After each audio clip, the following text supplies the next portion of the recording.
I never intended to inherit the orchard. As a child, I recalled my father tending rows of apple trees under a broad, cloud-studded sky, teaching me how to prune branches and watch for blight. He was a quiet man, built sturdy as an oak, someone who believed in working the land, rising with the sun, and letting nature set the rhythm of life. But as I grew older, I drifted away from that rural existence, leaving my hometown for the bustle of a distant city. My father rarely complained. He was not one for words. When he passed, I found myself named the sole heir to the orchard. The news came in a phone call from my aunt, rattling me out of my routine. Memories swirled, the sweet scent of apples in autumn, sunlight filtering through leaves, the gentle hum of bees, and beneath it all, a vague sense that something in my father's final years had changed him, had gnawed at him from within. My mother died young. We had no siblings, so it was left to me, a reluctant caretaker, to sort through his estate, figure out whether to keep the orchard or sell. I arrived on a humid summer evening, dust swirling behind my car as I pulled up the gravel driveway. The old farmhouse stood near the orchard's edge, where rows of ancient apple trees stretched across the horizon. A sagging porch, chipping paint, windows gazing emptily outward. Everything looked worn and silent, unsettlingly silent. Usually birds nested in these trees, their chatter incessant. Now the place felt muffled. Stepping onto the porch, I fished out the house key. The door stuck before relenting with a creak. Inside, stale air and darkness greeted me. I flipped on a single overhead light in the living room. The furniture was shrouded in dust covers, corners thick with cobwebs. My father had lived here alone after I left, but in the last year, he had grown more reclusive. According to my aunt, he no longer welcomed visitors and refused to see a doctor, even as his health declined. That night, I slept fitfully on an old couch. Strange dreams peppered my sleep images of moonlit orchards, of heavy padded footsteps rustling through grass, of my father's face contorted in fear. I awoke in a cold sweat more than once. By the time dawn arrived, I felt a curious weight pressing on me, as though the orchard itself was waiting for something. Over breakfast, I decided to explore. I rummaged the farmhouse for letters, documents, anything that could clue me in on my father's last days. Most drawers yielded mundane things: bills, receipts, seed catalogues. Then, in a desk by the hall, I found something unusual: a small locked wooden box, dusty and unassuming. Its lock had rusted. After a few tugs, the old metal snapped, allowing me to lift the lid. Inside lay a battered notebook and a folded slip of paper with my father's name on it. The notebook's leather cover bore faint scratches, as if scored by something sharp. My breath caught. Gently, I opened it. The first page read, "Hunting Journal of Daniel Holt," my father's name. A flutter of nerves flickered through me. I'd known him to keep logs, weather patterns, orchard yields, but never a hunting journal, at least not that he'd shared. He wasn't an avid hunter, though occasionally he handled a rifle to ward off pests. I turned another page. My father's handwriting spanned the lines in tight, deliberate script. The earliest entries seemed normal enough, discussing small game sightings, a few raccoons raiding the trash, a fox in the orchard. But flipping further, I saw the tone shift. July 19th. Something's been after the chickens again. Tracks too large for a fox, spaced oddly. I suspect a coyote, though bigger than usual. I'll keep watch tonight. The next pages recounted nights he spent in the orchard, rifle in hand, scanning moonlit rows of trees. His words took on an anxious edge. August 2nd. I heard low growling near the orchard's center. Leaves rustled, and I glimpsed a shape bounding away larger than a dog. Couldn't get a shot. Its eyes caught the moonlight in an unsettling way. As I read on, a chill rippled through me. My father described ongoing encounters footprints that seemed half lupine, half something else. Then came an entry that froze my blood. September 5th. I saw it clearly tonight. A massive wolf, at least the size of a man's torso, standing in the orchard. But it wasn't just an animal. It stood on hind legs, sniffing the air, then dropped to all fours and vanished. I can't describe the dread I felt when it turned to look at me like it recognized me. My heart thudded. Had my father encountered some monstrous wolf? The next entry, September 6th. I can't stay silent about this, but who would believe me? I found half-eaten remains of a deer near the orchard's center. Tracks circled it, each print bigger than my hand. The orchard is too quiet. Birds and squirrels vanish on certain nights. I sense it's hunting here. The final entries were scrawled in heavier strokes, the pen pressing into the paper as if from trembling hands. October 10th. Tonight, I confronted it. I waited behind the old apple shed, rifle loaded. A full moon overhead. It came, prowling among the trees. The shape. It was a wolf, yes, but unnaturally large. Shoulders hunched, muzzle dripping. My bullet grazed its flank. It roared, a sound that rattled my soul. October 10th. Later, it rushed me. My rifle jammed. I tried to run. It pounced. It bit my arm. Not a normal bite, a searing heat spread through me. It looked into my eyes, and I knew it wanted me to change. I could feel it. The orchard reeled. Then it fled into the night, leaving me shaking on the ground. October 11th, feverish. My wound throbs. I see its image in every shadow. I sense something growing inside me, a hunger, a restlessness. God help me, I feel I'm losing myself. I can't let it happen. I must isolate. No one can know. Below that line, the journal ended abruptly. My father had never made another entry. He must have hidden the journal in the locked box, presumably to keep it secret. My hands felt clammy. He'd been bitten by a massive wolf and believed it wanted him to change. The notion of a werewolf crossed my mind, but I dismissed it. Such creatures lived only in myth. Perhaps my father was delusional or traumatized by a vicious animal attack. But the orchard was definitely too quiet. The hair on my arms prickled. Clutching the journal, I stepped outside, letting the sun's warmth ground me. The orchard spread before me in gentle slopes. Rows of apple trees heavy with unharvested fruit. A soft wind rustled leaves. Ordinarily, this was a scene of pastoral peace. But something gnawed at me. I recalled nights from childhood when my father would come in late from the orchard, face pale, refusing to speak. I decided to investigate. If there were large paw prints or signs of a wolf, I'd find them. I walked the orchard rows for over an hour. Sunlight dappled the grass. The air carried a faint tang of rotting apples. I found no immediate sign of fresh footprints or scat, though a few of the trees had scratches on their trunks that could be from deer or other wildlife. But the orchard gave me an oppressive feeling, as though it were holding its breath. Nearing the far corner, I spotted an area where the grass was flattened, as if something large had bedded down. My pulse quickened. I poked the ground with a stick, searching. Then I saw them, paw prints pressed deep into the moist soil, leading away. They were big, each print at least as wide as my palm. A sense of dread coiled in my stomach. My father's words rang in my mind. It wasn't an animal. It looked into my eyes, and I knew it wanted me to change. Following the tracks, I noticed they led back toward the farmhouse, weaving among trees. The orchard was oddly still, no birds calling. Something primal in me wanted to turn and flee, but I kept going. Finally, I broke from the orchard into the yard behind the house. The tracks continued across the lawn, heading straight for my back porch steps. I stared in disbelief. There they ended, as though the creature had vanished or slipped away. My gaze traveled to the porch door, half expecting it to be splintered, but it looked normal. A shiver crawled down my spine. If a massive wolf-like beast had padded right to my back porch, why no sign of damage? Could it have approached at night? My father's orchard notes suggested it came under moonlight, but these prints were fresh enough to be from the last day or two. I inhaled, glancing around. The orchard was silent, watching. Or so it felt. I retreated into the house, locking the door behind me. My father's journal lay on the kitchen table. I reread the final entry.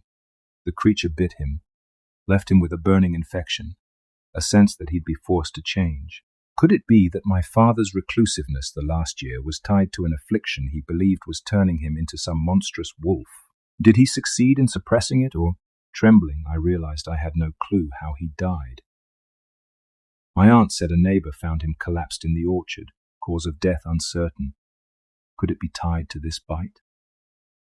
I pictured him alone, fighting a metamorphosis. My throat tightened. I decided to stay one more night before calling it quits. If a dangerous animal stalked the property, I'd contact local wildlife authorities, but part of me wanted clarity. I needed to see for myself if something haunted the orchard. As sunset came, painting the sky orange, I prepared. I found an old hunting rifle in the barn, presumably my father's. I checked it as best I could, still functional, though dusty. Next, I tested the porch light. At least I'd have some illumination if needed. Darkness descended, the moon half full behind drifting clouds. I waited in the living room, lights off, rifle nearby, heart pounding. Hours crawled. The orchard outside was pitch black except for faint moonlit silhouettes of trees. Once or twice I glimpsed movement among the branches, but it might have been the wind. My nerves jangled at every creak of the old house. Around midnight an unnerving hush settled. Even the wind seemed to die. Then came a muffled noise like a heavy footstep on the grass. My pulse leapt. I peered through a crack in the curtains, scanning the yard. At first I saw nothing. Then a shape moved at the orchard's edge, tall enough that I could track its silhouette. My breath caught. The shape hunched forward, dropping onto all fours. Was that an animal or a man? Lightning quick, it darted behind a row of trees. I swallowed hard, my father's words echoing. It looked into my eyes, and I knew it wanted me to change. The idea of some half-human wolf prowling out there tested my sanity. Yet here I was, rifle in hand, sweat trickling down my neck. Minutes of tense silence passed. Then a soft scratching sound at the back of the house. My knees nearly buckled with fear. Something was at the porch again. My mind screamed to hide, call for help. But I forced myself to move carefully, stepping through the hallway. The porch light glowed faintly through the window. I flicked the safety off on the rifle. A shadow shifted behind the glass door. I glimpsed a muzzle, teeth bared, reflecting in the light. My heart pounded so loud I thought it would burst. The creature was outside, sniffing at the door. Through the glass I saw large furred limbs, broad shoulders. It definitely stood on two legs, though it slouched. A werewolf. That ridiculous word hammered in my head. Werewolf. It paused, turning its head, almost as if it sensed me on the other side. I made eye contact, glowing eyes, deep set. In them was a chilling intelligence, a cunning beyond normal animals. My father once wrote that the beast recognized him. I felt the same dreadful recognition. I raised the rifle, heart in my throat. The muzzle aligned with the door, but I hesitated. What if the shot ricocheted? The creature let out a low growl, a vibration I felt in my bones. Then, with startling speed, it slammed a clawed hand against the glass. The impact cracked it. I gasped, stumbling backward. My instincts roared, "Shoot! Shoot!"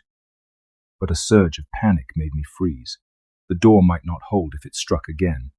Summoning courage, I leveled the rifle and fired. The glass shattered, blowing outward. A feral snarl tore the air, followed by a heavy thud.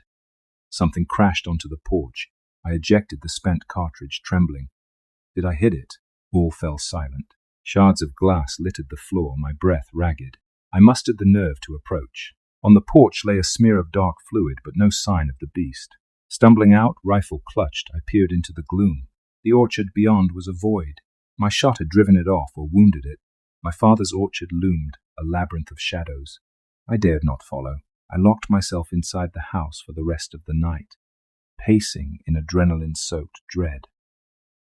The final hours until dawn felt like an eternity. My father's journal repeated in my head, especially the line about the bite forcing a change. Could my father have been infected? If so, did that creature out there carry his remnants, or was it something else entirely? By morning light, the porch revealed claw marks on the wooden boards, and a small trail of dark blood droplets leading into the orchard. My bullet grazed it, apparently.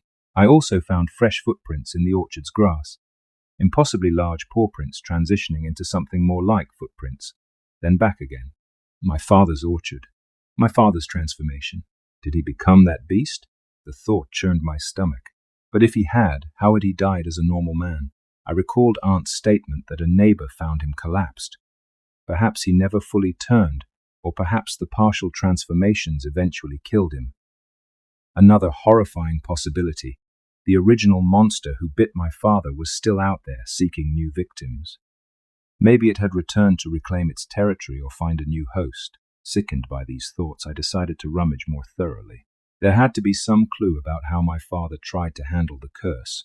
I found old letters in the attic, references to local legends of wolf spirits in the region. One letter from an old friend talked about silver bullets and warding symbols. My father seemed to have studied these old rumors, hoping to break the affliction. Most chilling was a note scribbled in the margin of a letter. One is the beast, the other must be its replacement. The orchard holds the key. I won't let it pass to me. I refuse. He refused to let it pass to him. But he was bitten. So maybe he tried to resist turning fully. Could that monstrous figure be searching for a new host, someone to bear the curse? By afternoon, I resolved to do a final, thorough sweep of the orchard. If my father had hidden something there, silver bullets, protective charms, I needed it. The house felt too dangerous at night without a better defense.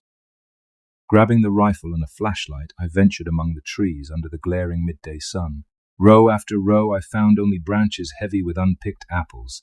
The orchard had grown wild in many spots. Deeper in, near the old barn, a sense of gloom settled. I recalled that area from childhood, a half-collapsed barn my father once used for storage. Approaching, I spotted a padlocked door. The lock was newish, not rusted. Strange. Why would my father lock part of a barn? I hammered the lock with a nearby rock until it snapped. Inside, dust motes danced. Rusty tools lay scattered. Then, in a corner, a trunk labelled with my father's initials. I pried it open. My heart raced as I saw silver bullets inside, carefully wrapped in cloth, along with a battered revolver. A short note read, "If I fail, these remain." Next to them lay a small metal box containing old charms, scribbled incantations, and a journal page referencing how silver inflicted lasting wounds on the beast. My father must have crafted or acquired these bullets, but never used them, maybe out of fear that killing the beast would kill him if they were linked. Gripping the revolver, I tested its cylinder, loaded with silver bullets. A wave of relief washed through me. At least now I had a recognized Means folklore insisted silver was lethal to werewolves. My father's final note scrawled on the trunk's lid read, "Don't let it turn you, or the orchard is doomed." Goosebumps riddled my arms. That evening, armed with the silver revolver, I prepared for a showdown. I placed a handful of the extra silver bullets in my pocket. I left the orchard barn door open, perhaps to lure the beast in, or at least provide me a vantage. The day's heat lingered, but a cool wind arrived after sunset, rustling leaves with a mournful sigh. Night fell. I sat on the porch, scanning the orchard, the rifle set aside in favor of the silver-loaded revolver. The half-moon drifted overhead, not quite full, but bright enough to cast long shadows among the trees. Hours passed with no sign. I wondered if the creature had fled for good after last night's wound. My father's orchard was eerily silent. No crickets, no owls hooting, just the hush of leaves. Around 1 a.m., a distant howl broke the silence, a low, resonant cry that made my hair stand on end. It echoed across the orchard, answered by a hush. My pulse spiked. The beast was out there. The orchard felt alive with menace. I waited, revolver tight in my grip, senses straining. Soon, I discerned a shape slipping among the trees. My eyes locked on it. Even from the porch, I could see its towering posture, the glint of fur in the moonlight. It advanced slowly. My stomach clenched. This was it, the final confrontation. My father's words rang. It wanted me to change. Claws scraped on bark. The creature paused by an old apple tree, sniffing the air. Then, in a blur, it charged straight for me. I fired once, the shot going wide. Adrenaline hammered through me. The beast ducked behind another tree, then emerged closer. I glimpsed a savage grin, white fangs bared. Taking careful aim, I fired again. A pained roar tore the night as the bullet struck. The creature stumbled, clutching its side, black fluid oozing. Silver bullet success, but it wasn't done. With shocking speed, it lunged forward, crossing the yard. I barely had time to retreat inside before it crashed into the porch steps, claws scraping the boards. I scrambled backward, the door wide open behind me, no time to close it. I squeezed the trigger again. Click empty. My heart seized. I fumbled for more bullets in my pocket. The beast seized that moment, bounding inside, batting the revolver from my hands. It skittered across the floor. In the dim light of a single lamp, I stared up at the monster looming over me, muscles bunched, muzzle dripping dark saliva, eyes shining with a primal hunger. Then came the strangest moment. It hesitated, peering down at me as though deciding. I recognized a flicker of intelligence behind those bestial eyes. Could it be my father? The notion flared, but I saw no trace of his face, only savage intent. Slowly it reached out, pressing claws on my chest, pinning me. My breath caught in fear and pain. The bite to come might seal my fate, passing the curse on. I struggled, adrenaline surging. My fingers brushed the floor, searching for the revolver. I found it inches away, half hidden by debris.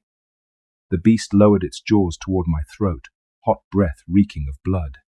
Summoning every ounce of will, I grabbed the revolver, jammed the final silver bullet in, and fired point blank under its chin. A thunderous crack. The recoil jarred my arm. The monster's head snapped back, a spray of black ichor coating the walls. It let out a guttural shriek that rattled the entire room.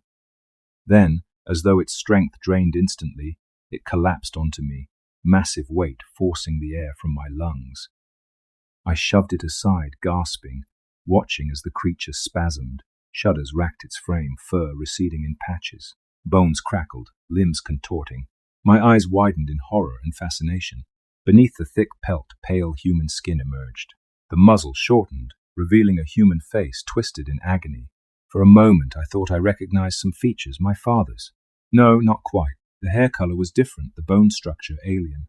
Possibly the original werewolf who'd bitten him, or another unfortunate soul in the chain of curses. The creature let out one final rasping breath and went still, its form stabilizing into a man naked, battered, lifeless. My mind reeled. I staggered upright, hand trembling around the revolver. Outside, the orchard stood silent as a grave. When dawn broke, it found me slumped on the living room floor, the body of a stranger lying nearby. My clothes were soaked in sweat and blood. My entire body ached, bruises blossoming. With shaking resolve, I covered the corpse with a sheet. Then, unsure of what to do, I phoned the local authorities. My story, halting and partial, was that a wild intruder attacked me. The rest I left unsaid. They came, took statements, saw the shattered door, the claw marks. They were mystified by the man's condition, a bizarre kind of self-mutilation, they said, or perhaps a savage altercation. They questioned me relentlessly, suspecting murder or intruder homicide. But the evidence somewhat aligned with my story. They had no reason to charge me. The final cause of death remained inconclusive. I never told them the monstrous truth or about the orchard's hush. My father's journal I hid away, as it would raise impossible questions. In the aftermath, I had the orchard's future to decide. Some nights, I recall the final moments of that monstrous figure, glimpsing the flicker of humanity as it died. Was that the original wolf that bit my father? If so, had I avenged him? The orchard remains unnaturally quiet. Birds are returning, but every so often I catch them falling silent en masse, as though remembering. My father's house is mine now, but I don't know if I can ever live here peacefully. Perhaps I'll sell it, let someone else have the land. Yet a part of me wonders if this place should remain sealed off, a final resting ground for the curse that once roamed under moonlight. A week after the incident, I found fresh paw prints near the orchard's entrance, smaller, fading into the woods. My heart seized, but they never reappeared. Maybe some remnant of the curse lingered, or maybe it was an ordinary canine. Regardless, the orchard's fate hangs in the balance. I recall my father's journal. It wanted me to change. But he resisted, and though he died, he never fully succumbed.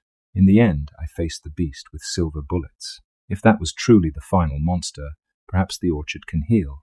At times, late at night, I revisit the orchard under a waning moon. I stand among the trees, hearing only the soft rustle of leaves. No growls, no monstrous presence. Yet the memory of a broad, bestial silhouette lurking in the shadows will haunt me forever. In the orchard's hush, I remember my father's final anguished words on that page, his terror at the bite, the knowledge that some evil willed him to transform. I feel his spirit there, urging me to lay the orchard to rest, to end the chain of fear. I don't know if I've truly broken the curse. Some nights, I wake with nightmares of savage teeth and glowing eyes. But for now, the orchard stands in tenuous peace, its rows of apple trees swaying gently in the wind. The man who turned into a wolf is gone, a grim testament to an ancient legend. And as I lock the farmhouse door each evening, I press a hand to the rifle that remains loaded with silver just in case, because deep down I sense that the orchard and what dwelled here may never truly let me go.